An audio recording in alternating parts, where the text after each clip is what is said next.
जन्म से किसी की पुत्री, धर्म से किसी की पत्नी और कर्म से किसी की माता। यही छवि है हमारे मन में एक स्त्री की, है ना? एक अतुलनीय योगदान है स्त्री का हमारे जीवन में, और बिना स्त्री के हम कुछ भी नहीं। पर अधिकार, यहां हम भूल कर जाते हैं। जब स्त्री एक पुत्री होती है, जब जन्म लेती है, उसके अस्तित्व पर अधिकार होता है उसके पिता का। तत्पश्चात जब विवाह हो जाता है तो उसके अस्तित्व पर अधिकार होता है उसके पति का। और जब वो माता बनती है तो स्वयं ही अपने समस्त जीवन का अधिकार अपने संतान को सौंप देती है। परंतु कभी क्या हमने ये सोचा है, ये जीवन स्त्री का है, ये स्त्री सबका उद्धार कर रही है, उसके जीवन का अधिकार भी तो उसके पास ही होना चाहिए ना।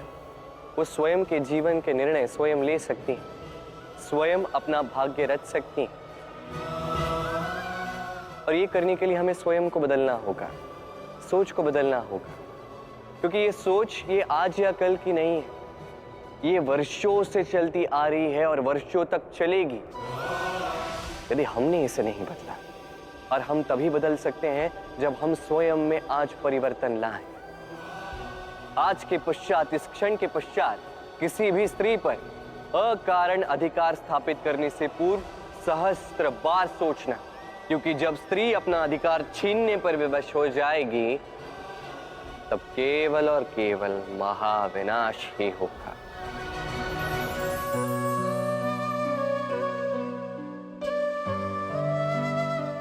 स्त्री,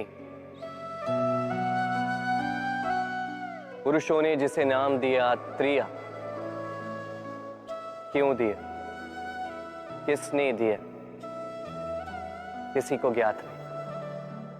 मानना यह है कि पुरुष सोचते हैं कि त्रिया सोचती कुछ है, कहती कुछ और है और करती कुछ और ही है। परंतु क्या यही सत्य है? वास्तविकता यह है कि त्रिया वो चरित्रहीन पुरुष है और कोई नहीं। वो पुरुष जो स्त्रियों से कहते हैं कि आप माता हो, आप देवी, आप बहन हो, और सोचते क्या है? सोचते हैं कि ये स्त्री हमारे पांव की धूल है और कुछ नहीं। और करते क्या है? उनके सर पर, उनके केशों पर चूड़ामणि लगाकर सोचते हैं कि वो उनके चरणों की धूल है। स्त्री का मान भंग करते हैं, उन्हें दासी समझ लेते हैं। मत भूलिएगा, यत्र नार्यास्तु पूज्यन्ते रमन्ते तत्र देवता। अर्थात जहां नारी की पूजा होती है वही ईश्वर वास करते हैं, और जहां नारी का अपमान होता है वहां ईश्वर और भाग्य दोनों रुष्ट हो जाते हैं। स्मरण रखिए, यदि नारी कल्याणी है तो नारी महाचंडी भी बन सकती। यदि नारी माता बन के जन्म दे सकती है तो नारी मृत्यु बन के विनाश भी कर सकती। जहां नारी का अपमान होगा वहां महान भारत भी महाभारत की ओर जा सकता है। स्मरण रखिए, नारी का अपमान कदापि नहीं हो सकता, और यदि नारी का अपमान हुआ अर्थात आपका विनाश आपके निकट आ रहा है, और ये उसके पहले कदम की पहली आहट है। यदि संतान कोई दुष्कर्म करती है तो क्या उसका अपराधी केवल वो संतान होता है? नहीं। यदि संतान दुष्कर्म करती है तो उसके अपराधी उसके माता पिता भी, जो पुत्र मोह के कारण उसे अनुचित करने से रोक नहीं पाए। अपराधी उसके पितामह भी है, जो अपने उत्तरदायित्व के बोझ के कारण कभी परिवार पर ध्यान नहीं रख पाए, उस संतान को कभी दंड नहीं दे पाए। अपराधी उसके गुरु भी हैं, जो अपने शिष्य के ये कुकृत्य देखकर भी उसे प्रताड़ित नहीं कर पाए। एक भावी राजा का कर्तव्य है कि प्रजा के समक्ष वो एक उत्तम उदाहरण प्रस्तुत करे, परंतु यदि इतना अनुचित उदाहरण प्रस्तुत हो रहा है तो माता पिता का, घर के बड़ों का ये कर्तव्य है कि वो उसे वहीं पे रोक दें, या तो प्रेम से या तो दंड देके। यदि नहीं रोका गया तो महाभारत अवश्यंभावी है। भोजन। अब भोजन पाने के लिए मनुष्य क्या कुछ नहीं करता है, हर संभव प्रयास करता है। फसल उगाने के लिए बहुत परिश्रम करता है, किंतु कई बार बहुत परिश्रम करने के पश्चात भी फसल अनुपयुक्त निकलती है। कारण क्या है? कारण यह है कि आपने परिश्रम तो पूर्ण किया, पर आपका ध्यान उस बीज पर गया ही नहीं जिसे आप बो रहे थे। इसलिए कभी भी किसी भी बीज को बोने से पूर्व उसकी जांच कीजिए, यह अत्यंत आवश्यक है। और उसी प्रकार जब बात आती है कर्म की, तो केवल परिश्रम पर्याप्त नहीं है।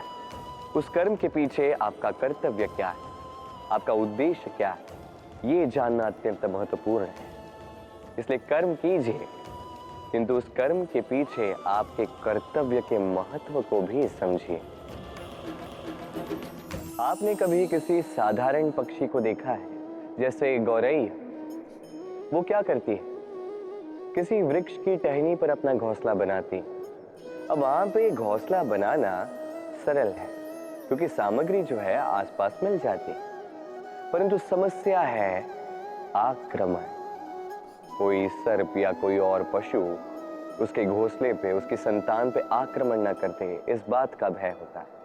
और ये सबसे कठिन होता है गौरैया के लिए, अपने घोंसले की, अपने संतान की सुरक्षा। अब बाज, यदि बात की जाए बाज की, तो बाज क्या करता है? बाज किसी ऊंचे शिखर पर, किसी चट्टान पर अपना घोंसला बनाता है। अब वहां पे घोंसला बनाना बिल्कुल भी सरल नहीं, क्योंकि सामग्री आसपास नहीं मिलती, दूर से लानी पड़ती है। परंतु वहां आक्रमण का भय भी नहीं होता। इस प्रकार उचित रूप से वो अपने घोंसले की सुरक्षा कर पाती है, अपने संतान की सुरक्षा कर पाती है। इसका सार यही है कि यदि समस्या बड़ी हो तो सुझाव भी ऊंचे होने चाहिए। एक बाज की भांति सोचना आरंभ कर दीजिए। जीवन में हर एक समस्या छोटी लगने लगेगी। मनुष्य जीवन में सदैव ऊंचाई पर पहुंचना चाहता है, ऊपर उठना चाहता है, और उसके लिए वो क्या कुछ नहीं करता। योजनाएं बनाता है, षड्यंत्र करता है, याचना करता है, किसी से सहायता लेता है, पर इतना सब कुछ करने के पश्चात भी कई बार मनुष्य ऊंचाई पर पहुंच नहीं पाता। यदि पहुंच भी जाए तो कभी कभी शीघ्र ही नीचे उतर जाता है। कारण क्या है? एक उदाहरण से समझाता हूं। ये है मोर पंख और ये है एक पत्थर। अब यदि इस पंख को मैं हवा में उछालता तो ये उड़ता है, यही पाषाण तुरंत ही नीचे आ जाता है। कारण क्या है?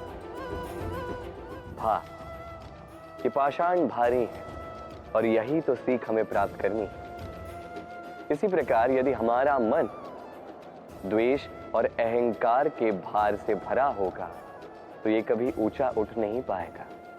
उठ भी जाए तो शीघ्रातिशीघ्र नीचे आ जाएगा। तो इस मन के भार को हल्का कर दीजिए, अहंकार को, इस द्वेष को त्याग दीजिए। फिर उड़ान भर के तो देखिए किन ऊंचाइयों में उड़ते हैं आप। आइए और मेरे साथ प्रेम से कहिए, राधे राधे।